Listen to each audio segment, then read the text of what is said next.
how do you have that conversation? What does it look like when you cut people?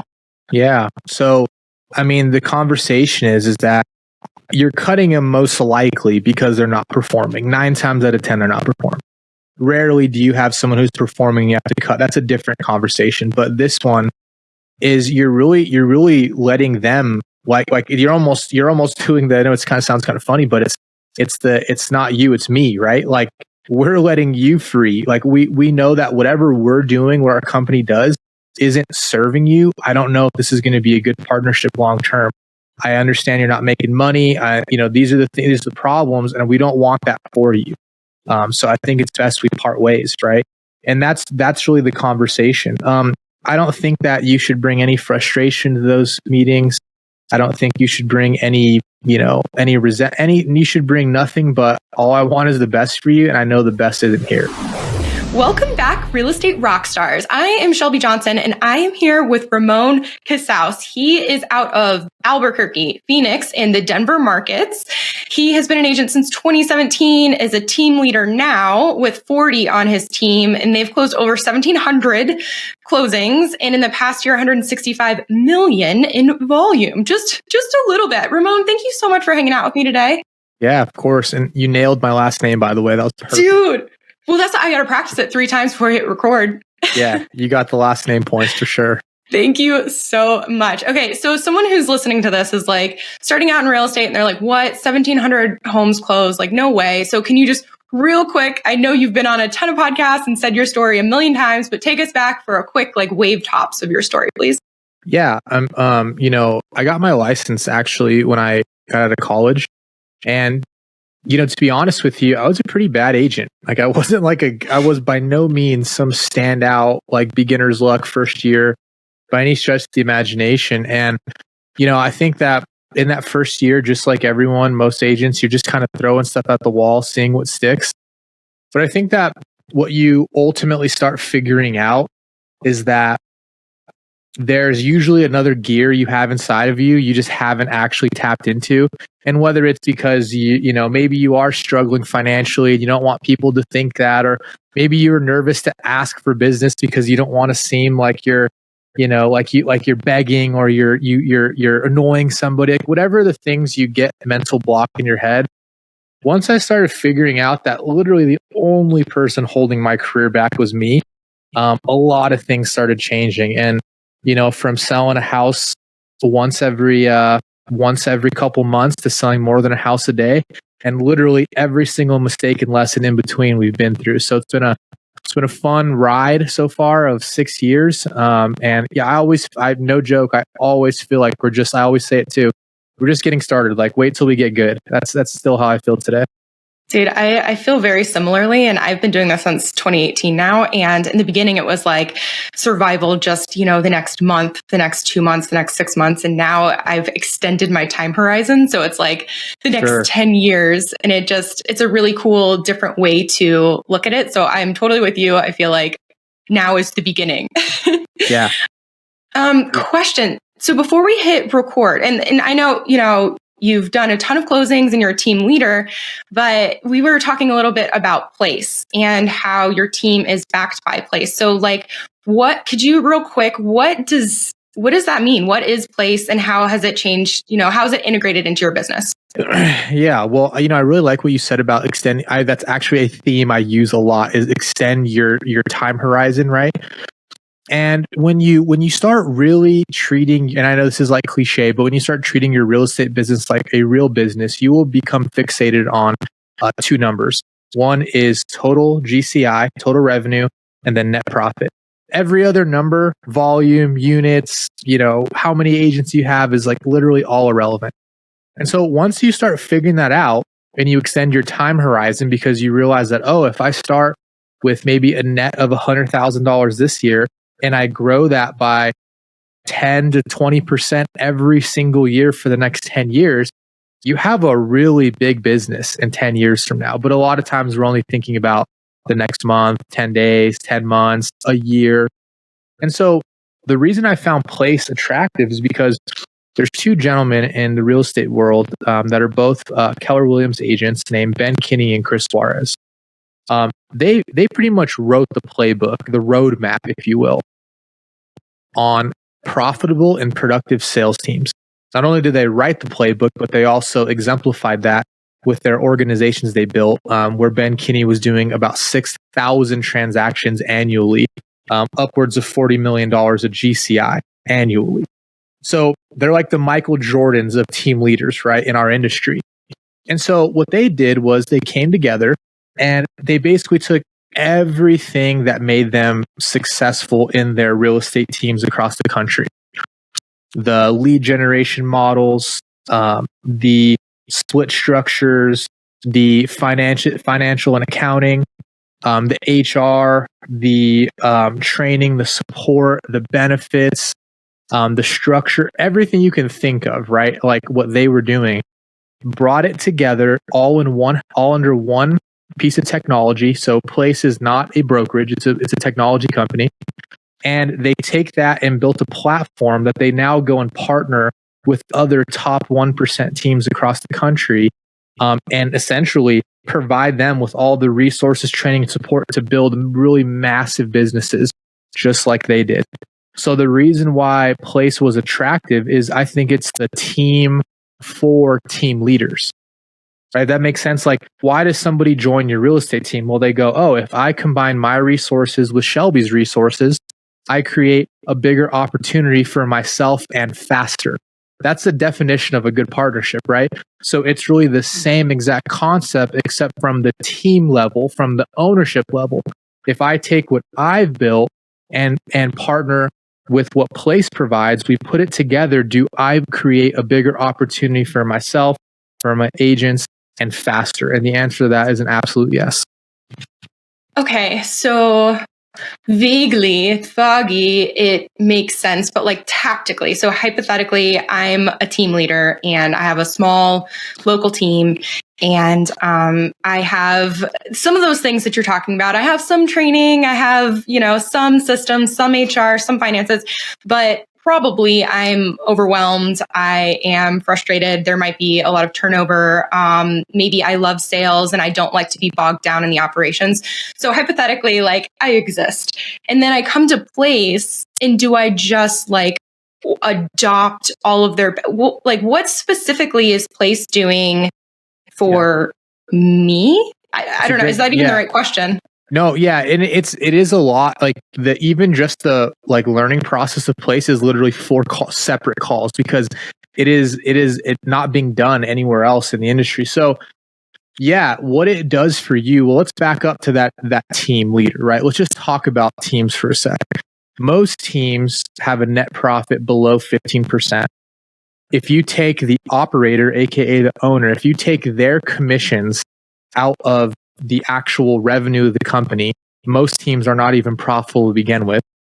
And most team leaders, whether they know it or not, whether they've actually outright said it, is they want a life in real estate that doesn't revolve around them having to show every home, have to take every listing, have to scramble their plans on every weekend, every Saturday, every Sunday, a guessing game.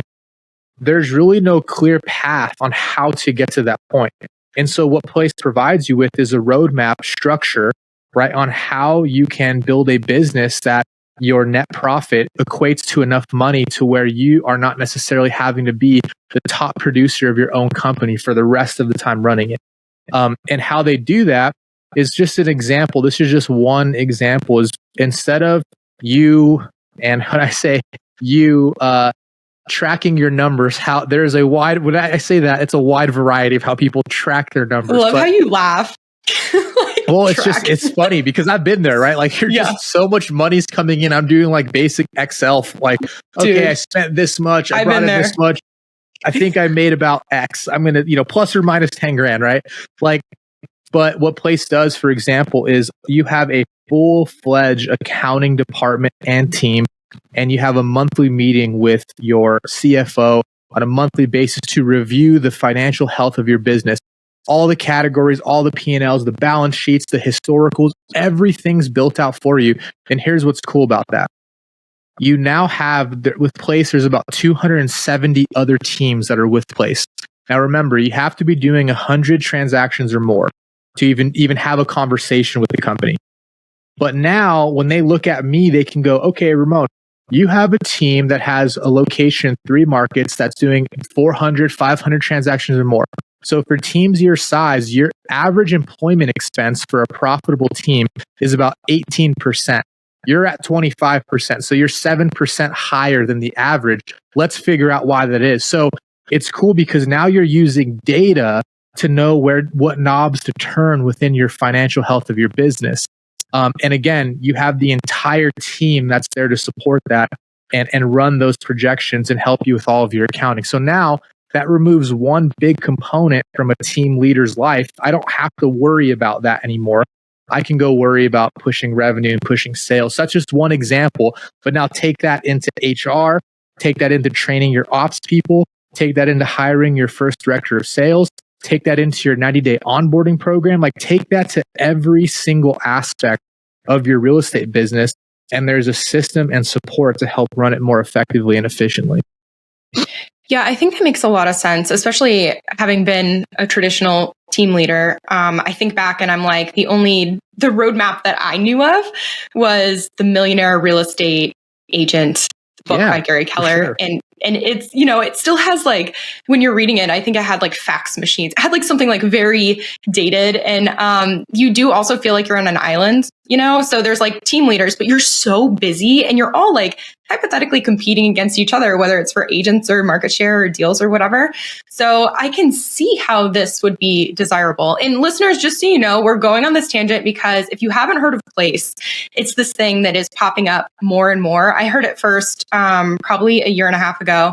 And the way it was explained to me, I was like, what? I mean, part of it is really, really, desirable, everything that you just explained. But then the other piece was the split piece, which are you allowed to talk about that? Is that something that you can explain how that structure works? The split on like the partnership? The partnership. Yeah. So maybe not split is the right word, partnership. Yeah. So so to make it easy to understand, it's a true partnership. So with Place, you're going to share in expenses and share in profit, meaning that you make money together. And if you lose money together. You have now a vested partner in the success of your business who only makes money when you make money. So it's a lot different than like, oh, I have to pay for this service. Like, no. Your success is their success and vice versa. I think what's also interesting about Place, like if you're a team leader that's doing 100 transactions or more on an annual basis, like in order for you to build a business that you can either one day sell, one day not have to work so intensely in every day, you're going to have to build it bigger. So just know that there's no other way around it. You have to build a big business. What Place strategically did was position themselves as a technology company and not a brokerage. So community wise, right? It's remember the top 2% because you have to be doing 100 transactions or more. So now as a team leader, my network is top team leaders, top 2% across the country with every brand, every type of brokerage, independent, eXp Realty, Real, Keller Williams, Caldwell Banker, Remax. Like we don't care what brokerage you're with. So now my world and the world for my agents also becomes that top 2% that's collaborating nationally, who's speaking the same language about the playbook, who's speaking the same language with technology. And it's just a really different world to be in, more than your traditional, like, hey, I'm at eXp Realty, I just collaborate with other eXp Realty agents, right? So it is a very interesting concept. And there's a reason why Goldman Sachs invested $100 million into the platform in 2020. That's $1 billion valuation. Place is going to be publicly traded in the coming years. It does have an obligation to go public. And I think with that, there is a lot of opportunity for people who understand how and why Place is positioning themselves in the market. I think it's one of the most competitive ways to be positioned long-term going forward. Real quick, before we get back to the episode, 2 things I wanted to share. First, thank you so much for tuning in week after week. It really means the world to all of us. Second, we feel like we're just getting started. If you enjoy what we do here, please follow us on this app, share an episode, or give us a quick review. I promise we're working hard behind the scenes to make this show as good as possible now and into the future. Thanks, guys. Back to the show. Yeah. And I mean, the rising popularity speaks for itself too, where it's like when people are talking about it, more and more. But, okay, question about you personally. So you have been an agent since 2017. What year did you start your team and what year did you get with Place? So I started a team 6 months, and I should not have done this. 6 months into the business, and I'll never forget. My broker told me that that's a bad idea. Like, don't do that. And I mean, to me, I didn't know anything. I was like, yeah, more agents, more branding recognition, more sales, like more everything, right? That was literally my concept to my team. But yeah, so I started that in 2017, and then we partnered with Place exactly almost a year ago. So a year and a month. It was July 2020 when we made it official. Okay. Interesting. I did the same thing, but it was month 9 where I went to, like the CEO of my firm at the time and was like, I'm going to start a team. And she like patted me on the head and she was like, that's cute. But I did. But yeah. And then you experience like, starting the team, a lot of people, it's like, oh, team is the way, it's the light at the end of the tunnel. If I can just build a team, then all these other agents will, I'll be able to train and mentor and build a business, and that will be my retirement. But a lot of times that's not the reality. No, it's not. Yeah.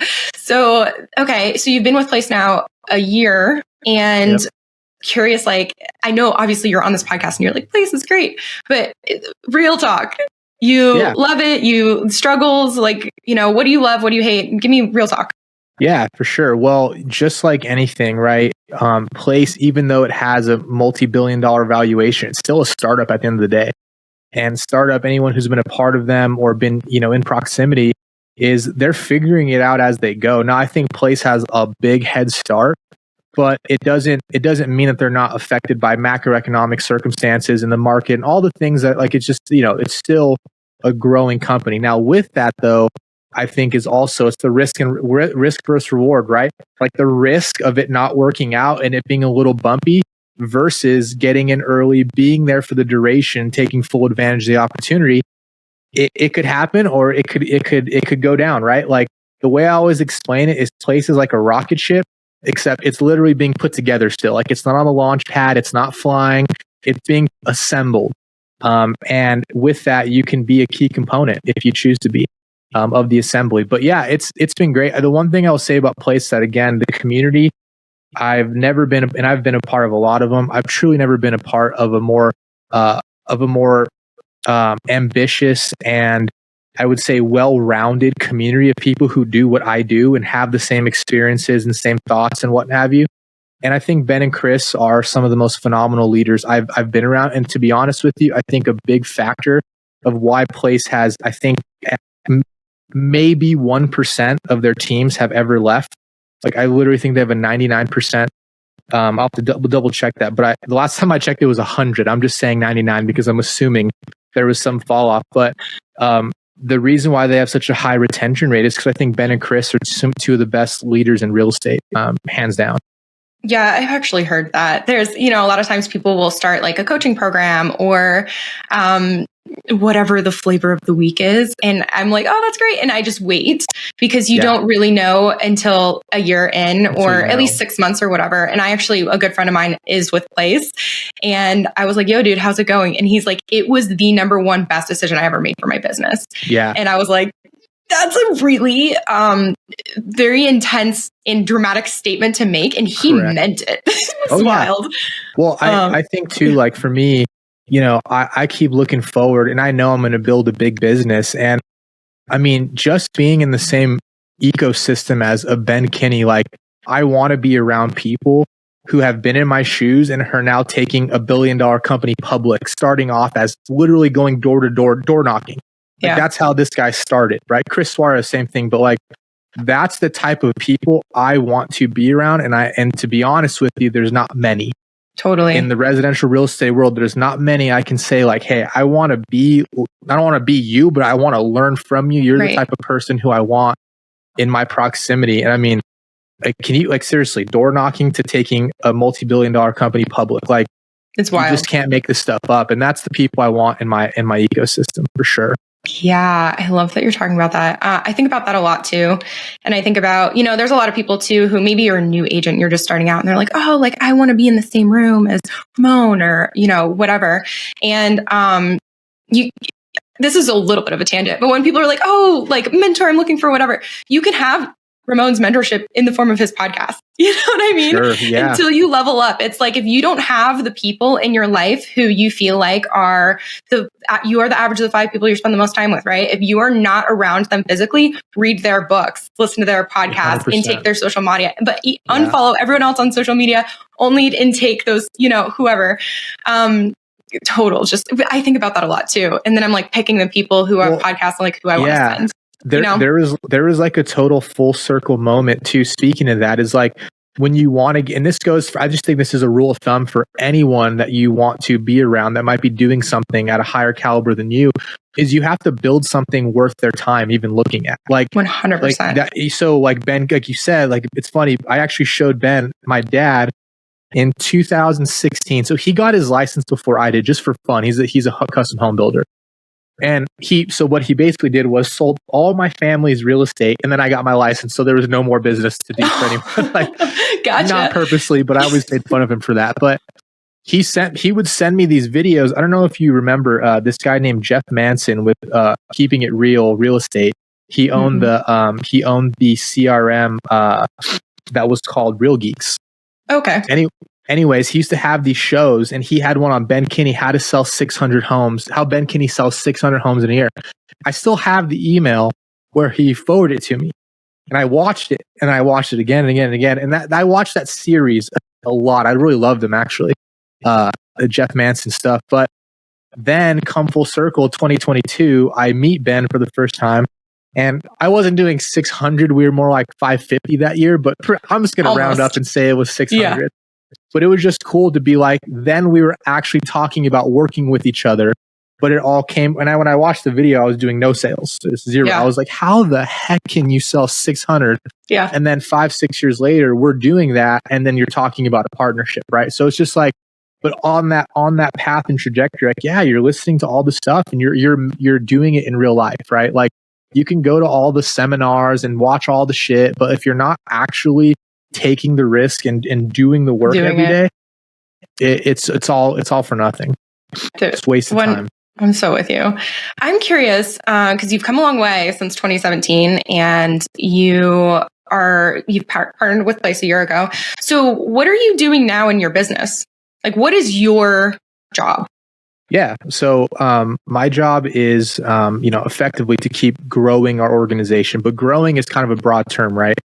Growing for me is increasing our total company's GCI, and then managing and of course increasing our profitability.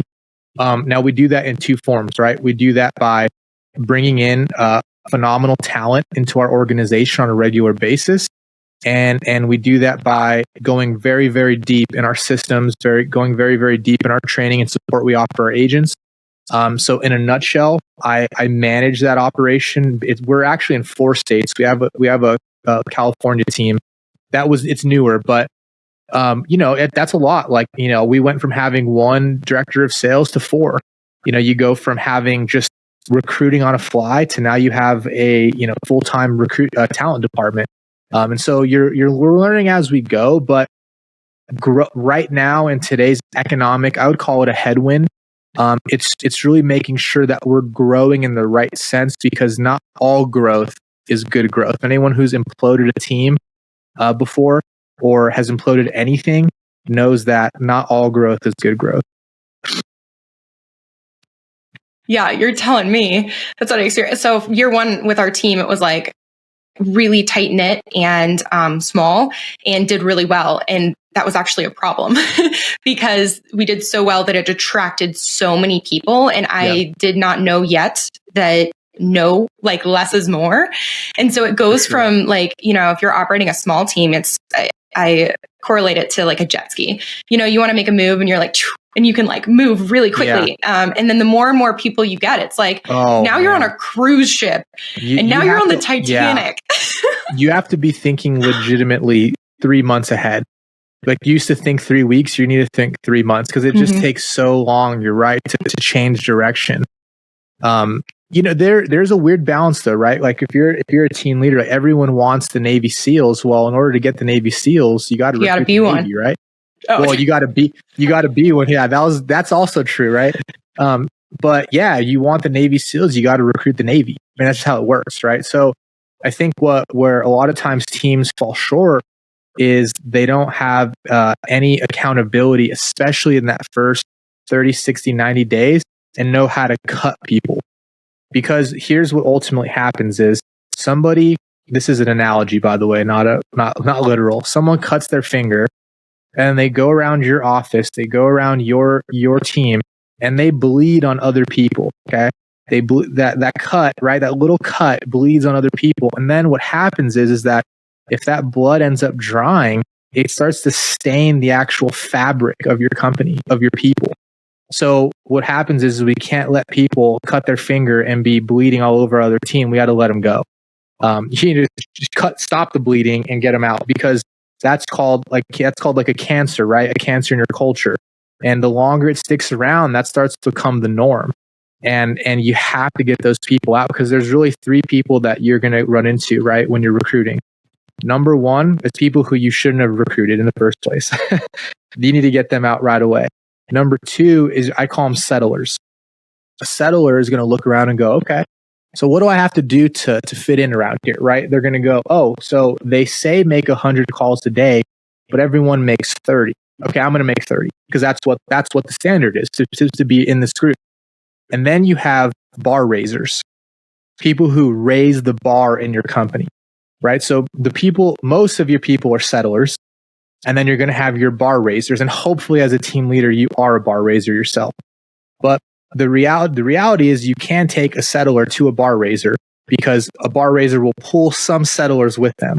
The more bar raisers you can go out and find, the more your company will grow exponentially. But what happens is that we kind of have a little bit of a mix of everything. And those ones you should have never got in business with, they pull everybody down. And so that's why I see a lot of teams that don't continue to grow, is because they just can't cut that bottom piece out. They keep them way too long.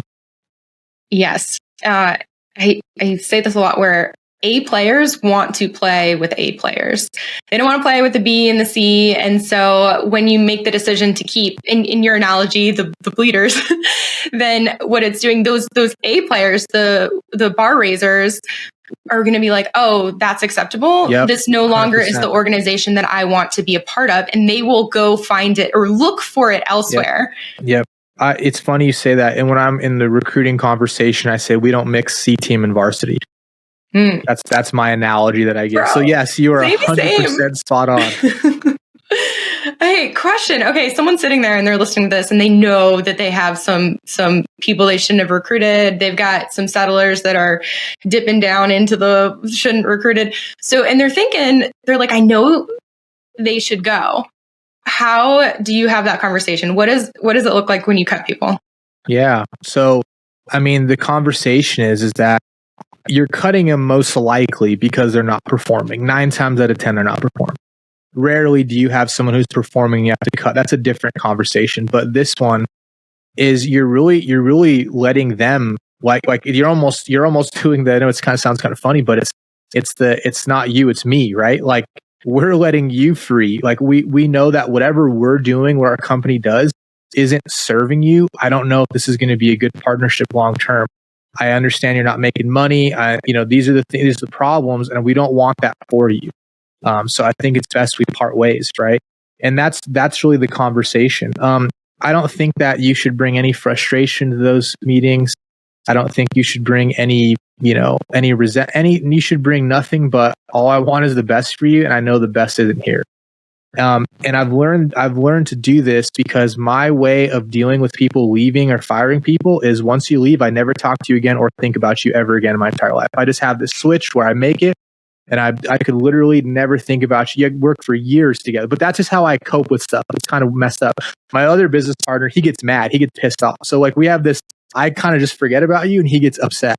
But then we realized, this is years ago, that like the industry's too small. And what you can do is create a reputation for your company that you may not actually be the truth. So what we really try to do is in those times, like we even send cards sometimes and flowers and thank them. Like we make sure and make the phone call after and to say, we really enjoyed working with you. Obviously, we just take the extra step to make sure that we are the ones that get to create that last bit of experience with us and that feeling. So you almost can't have anything bad to say. It's really weird how we switched that, but like it was just a maturity thing that we had to figure out. And I could tell you it's a game changer when you're more diplomatic in those scenarios. Okay, question. So we kind of have an idea of how to let the shouldn't have been recruited people go. How / where are you finding your bar raisers? Yeah, that's well, if anyone knows where to find more of them, please let me know, right? But the bar raisers are, I think it comes a lot of times bar raisers, they have it inside of them. But they may look like a settler, right? Like they don't come off instantaneously as, oh my God, this person is going to be such a great addition. I think at some point bar setters and bar raisers are almost developed, but the way that we find them is through an interview process where we really flip the script on the process. So, and it's all in the language, it's all in the small details about how you have the conversation. But really, it's almost, our interview process is almost like a giant challenge. Like, I'm just going to tell you literally, don't take this verbatim, but this is how it feels to me, at least, is like, we're going to tell you about how hard our program is, how we cut 7 out of 10 agents that go through our 90-day launch program. This isn't for the faint of heart. However, these are the results, the people who actually are here. Like, we don't mix C team and varsity. And, it's a 3-phase interview. Like, you're going to meet 3 different people in our company, and we're going to green light you. And if anyone has a red flag that goes up, it's a wrap. We'll just cut it. But it's really through the process. So by the end of the thing, they're asking, like, if you guys think this is going to be a good partnership, like, they're almost pitching you at why they should join your company. And that's the boat I want to be in, because now they are coming on with something to prove because of that conversation, opposed to like, oh, this was just given to me. Like, nobody treats anything good that's just given to them. So now, again, I just looked at our numbers. We had 45 appointments set last month. We actually had 32 interviews, and we passed down 15 agents through that process, and we hired 5. That was last month. So, 5 out of essentially 45 commitments, 40 plus commitments is, we do say no to a lot of agents, but yeah, we usually find the bar raisers in that process because the bar raisers love a challenge. Like, they eat it up when you challenge them. As you're saying this right now, I'm not even kidding. Like, the competitive person within me is like, oh, you don't take a lot of people, I'm gonna show you. Yeah, exactly. Challenge accepted. Yeah, it's exactly it. And and everyone gets like challenged, and everyone responds to challenges in different ways. And we get a lot of people that go, you know what? I just don't know if, like, from a time standpoint, I'm going to have enough, if I can really meet your expectations. And I'm like, hey, I love that you told us that, because if that's the case, let's hold off, down the road. If it's something you want to re-explore, you quit that part-time job or whatever the case is, like, hey, we like you, but yeah, you're right. We do need that time commitment. So we leave a lot of appointments like that. And again, if your time horizon's long enough, we're playing the long game. So we have, hundreds and hundreds of people we've already come into contact with that we just decided for one reason or another it wasn't the best fit. But doesn't mean we're not saying, hey, maybe in a couple of years things change. Like, let's get into business with each other. Totally. Do you take new agents? Oh yeah.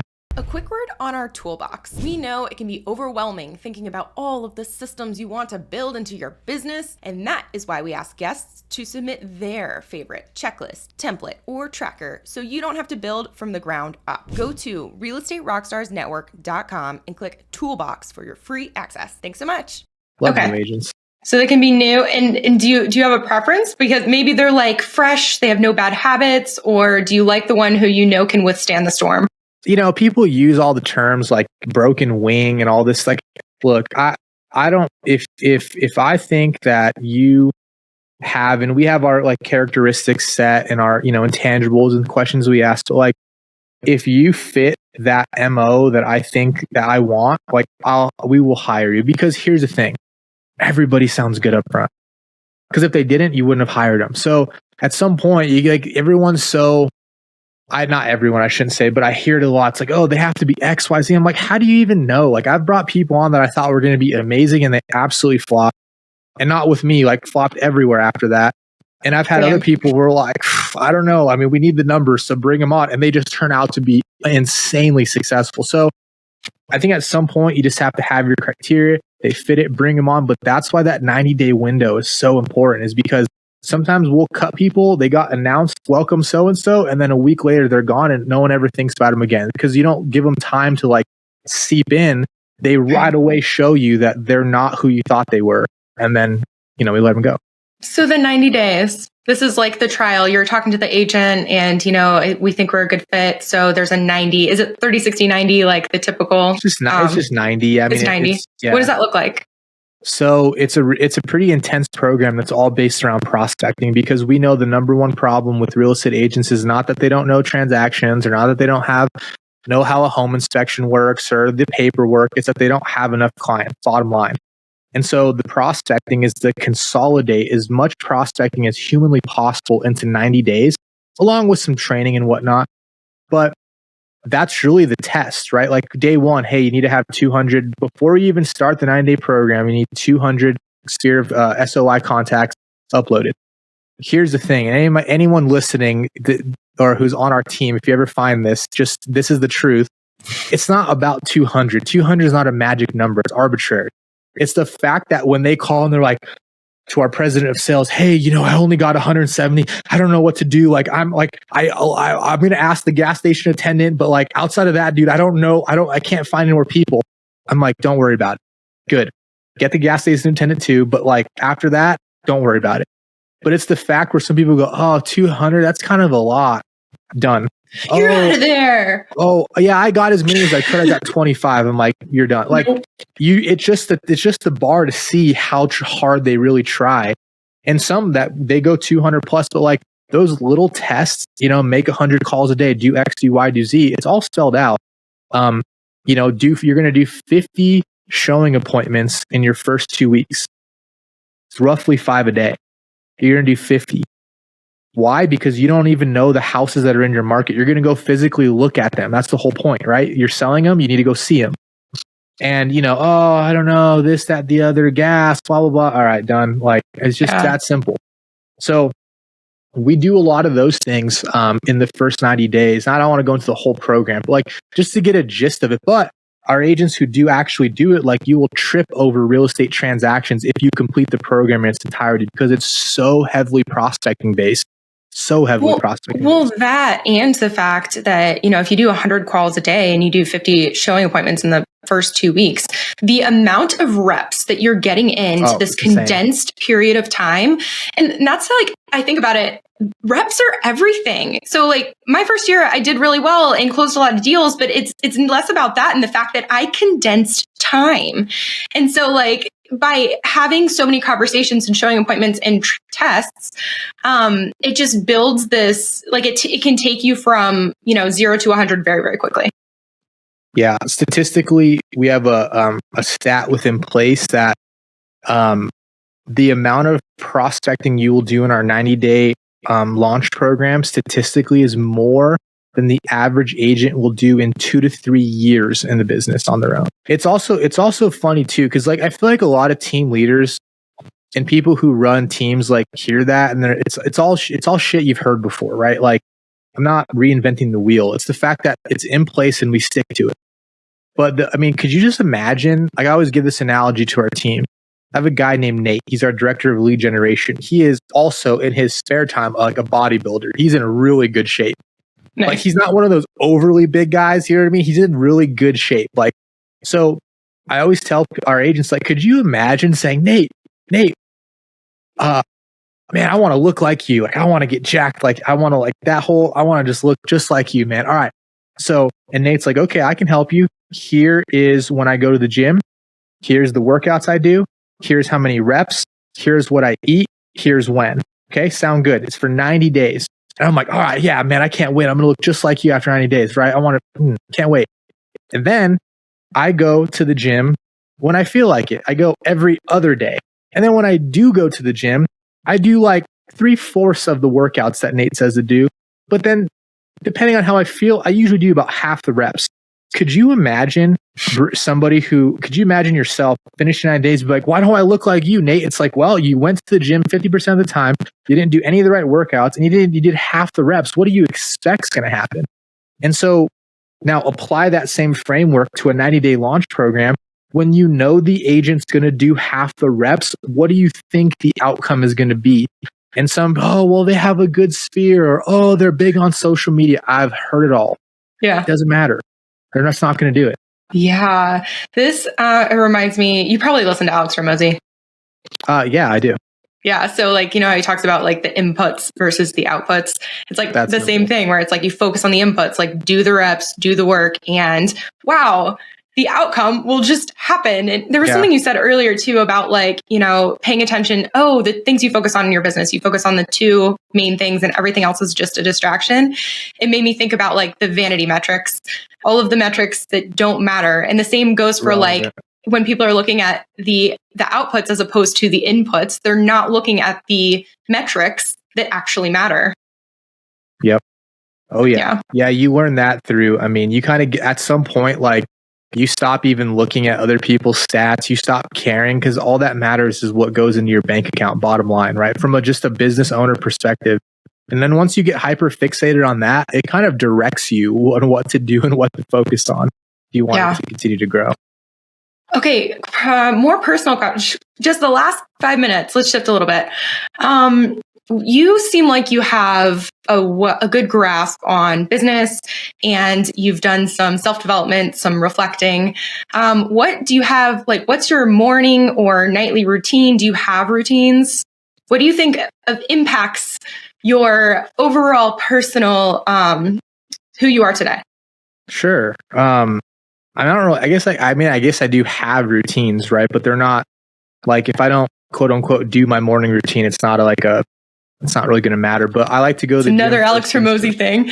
Yeah. Oh, does he say that? Yeah, no, I just go to the gym in the morning. Like, that's the bottom line. I wake up, drink some pre-workout, and I go to the gym because I know that the longer I put that off, the more likely I won't go. And then also, if I don't go to the gym in the morning, I do kind of feel like a piece of shit for the rest of the day. It's just in my head, like, this is why you're losing, is because you didn't, I don't know what it is, but so just getting that workout, those endorphins going, like, I feel better about the rest of the day.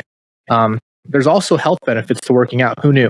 So just going every day, right? It can help you out even when you're, not that serious about it. You're just going to work out. But outside of that, at nighttime, honestly, my girlfriend gets pissed at me because I shouldn't be looking at my phone and my computer. I literally will look at stuff if I fall asleep. Laptop in bed, whole nine. Like, I just, damn. She winds down and I like crank up around like 8, 9, 10, 11. Like, I'm like wide awake watching documentaries and stuff.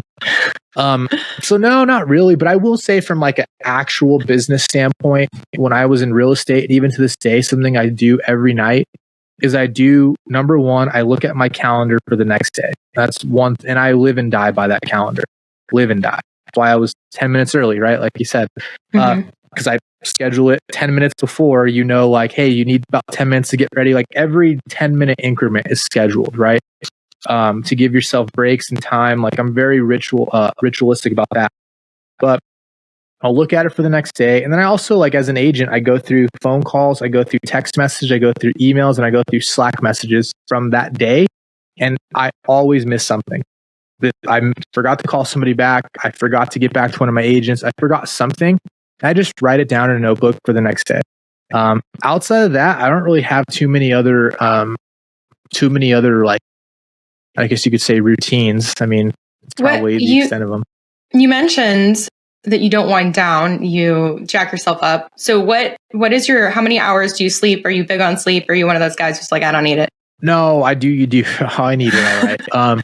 I sleep about, 6, 7 hours a night, but I'm actually really good at, like, if I was tired right now, let's just say I had 20 minutes to my next call, I have this really, really odd skill set where I could probably just fall asleep just like this for 15 minutes and then wake up and I'll feel like I slept 2 hours. So I'm big on, if I really need the sleep, I'll find a way to squeeze it in.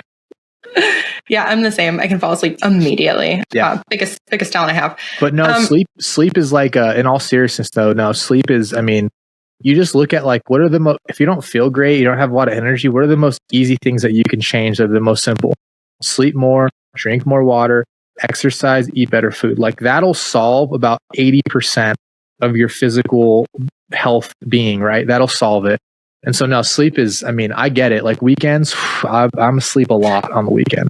Okay, you mentioned food. What do you have like a specific, or you just try not to eat processed, or you're like a lion diet guy? What do you do? Try not to eat too late. Obviously, you kind of have a feeling for when you're eating too much. I mean, I don't know. I just try not to eat, bad stuff. Try to eat a lot of fruit, a lot of protein. Don't eat too much pasta and pizza, right? Like kind of there's a limit to all that stuff. Everything in moderation, I try for the most part.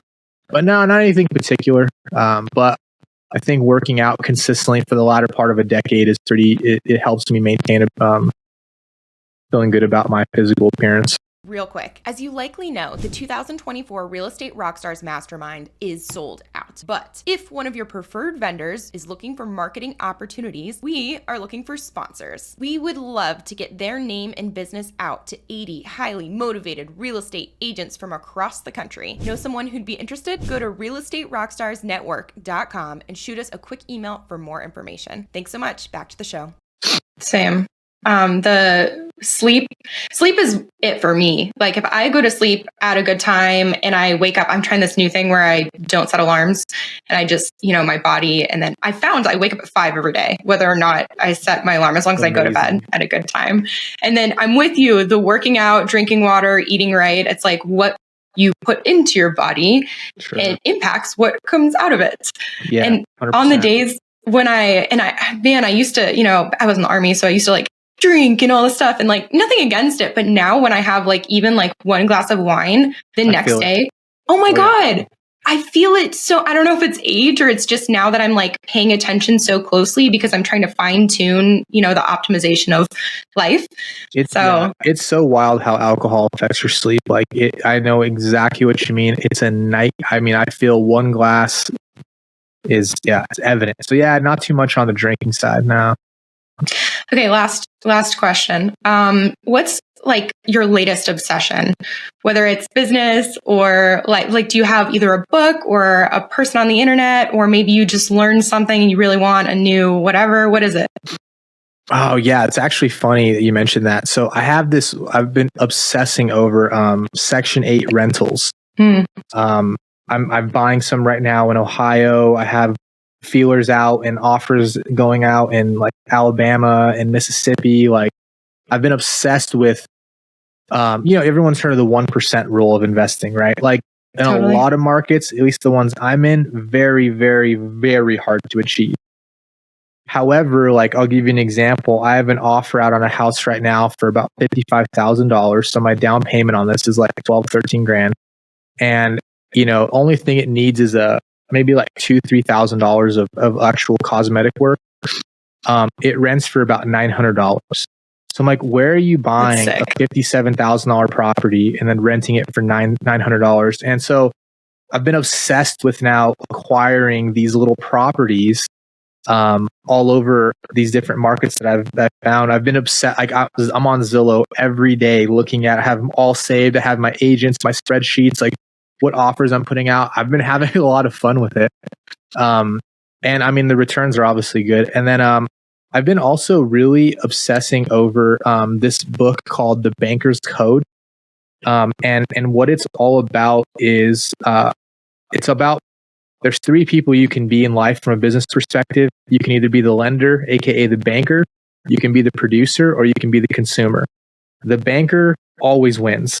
However you want, the banker funds the producer creates goods and services for the consumer uses loans from the banker to buy the services and buy the goods, right? Like it just talks about how you can be an investor or you can be a banker, and how the banker and lending money, the actual art of lending money financially, how do those numbers play out and why it's a much safer and much more scalable way of running a business. And it's been like eye opening because you read it and these are things like you kind of knew already, but when you put it into like layman terms and really see how the numbers all shake out and like what party you can be in every type of even real estate transaction, who you can be in the transaction, the banking side becomes to look more and more and more appealing.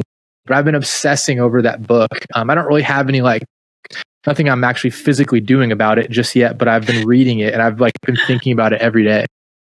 That's super cool. And I'm also interested in the lending side more and more. I bought a bunch of rentals over the years. And with the rentals, and don't get me wrong, I love in real estate investing, but there's the tenants and there's turnover and there's insurance issues and there's all these things that eat away at your 12% cash on cash return on investment that Bigger Pockets, told you were going to get. Whereas with lending, especially if you're a private money lender or private money, the rates can be whatever you want them to be. And that's correct. They can be damn 12%. you just learn about interest rate arbitrage, right? Mm-hmm. And then you learn how you can maximize that spread, right? All the different techniques where the spread you just see, right? I get money for 6, I sell it for 10, I make 4. But the velocity of money and all the different concepts you learn about in the book teaches you how that 4%, depending on how fast you move it and how you manipulate the numbers, can actually turn into quite a bit more over time. And then obviously apply scale and becomes a significant earning. You're pretty cool. I like you. Hey, what events are you going to this year in person, if any? This is a really cool one. So I am not at Inman, which is I think this week. I usually go to those, but there is, if anyone's ever heard of Broke Agent Media, so everyone knows the Broke Agent. Yeah. Okay. So they actually have a media agency, and they have, and by the way, they have a phenomenal suite of real estate education, of like playbooks 101 on every concept you can think about how to grow your real estate business. It's really cool. It's like literally, I don't know, $15 a month. Like it's like the Netflix of real estate training. No joke. And they have a event on September 20th in Naples, Florida, which is their BAM camp, Broke Agent Media Camp. I think it's their first or second one they're doing, but it's going to be awesome. And that's on September 20th. I was just talking to Eric, one of the founders, about it earlier this morning. And so, I'm really excited for that because I think that they're one of the most innovative, up to date, like in the mix on what's going on in the real estate world. So I'm super excited to go hang out with those guys and be at that event. Dude, I'm going to look that up because that sounds awesome. And every thing the Broke Agent puts out, I'm like, you must be living it because it's so on point and to your soul. But okay, last question is, where can people find you? Hit us with whatever you want. Yeah, I'm most active on Instagram and stuff like that. That's probably the best way. My first name dot last name. Yeah, I'm pretty active on there. I'm always happy to help too. Whatever I do actually, people say I get tons of questions. I actually do get a lot of questions about real estate. People even just wanting to get their license, or I'm thinking about starting a team, or blah, blah, blah, blah, blah. Happy to help with any of those. I truly enjoy it. But that's probably where I'm most active on. Perfect. And we will have your Instagram handle linked into the show notes. And listeners, if you want to hang out with me and the owner of the show, we are The Shelby Show and Aaron Amugastegi on the gram. So please hit us up. We want to know how to improve and who you want on the show. And otherwise, guys, that is all we have for today. Ramon, thank you so much for coming on the show. And Real Estate Rockstars, thanks for listening.